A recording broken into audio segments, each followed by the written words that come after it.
Hello friend, তো আজকে দুপুরের মেনু ছিল আমাদের এই যে খাসির মাংস আর এই যে মিষ্টি কুমড়ো ভাজা। তা তোমাদের দাদা ভাইয়ের আমার বাবু সোনার খাওয়া হয়ে গেছে, এবার সবার লাস্টে আমি খাচ্ছি। আমি দেখবো এবার তোমাদের দাদা ভাই বললো, আমার বাবু সোনা বললো ভালো হয়েছে, এবার তোমাদের দিদি ভাই খেয়ে দেখবে কেমন হয়েছে। আমার সঙ্গে থাকো।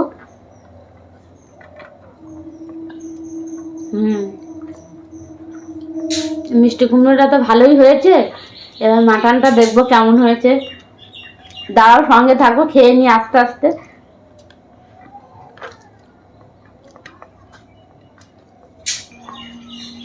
তোমার এই যে মিষ্টি কুমড়ো দিয়ে খাওয়া হয়ে গেলে এবার খাসির মাংস দিয়ে খাবো।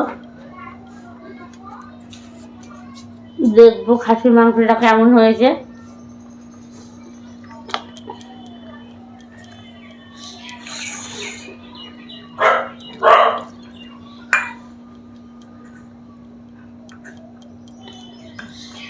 আমার দিদিভাই মাংস বেশি খেতে পারে না, 1-2 পিস, এই বেশি না।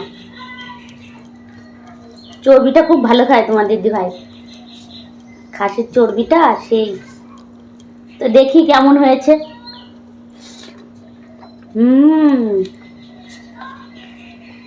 সত্যি বলেছে তোমার দাদাভাই, ভালো হয়েছে, সেই টেস্ট আর সেই নরম। মাংসটা সেই হয়েছে,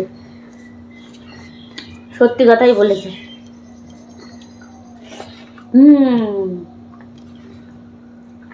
দারুণ।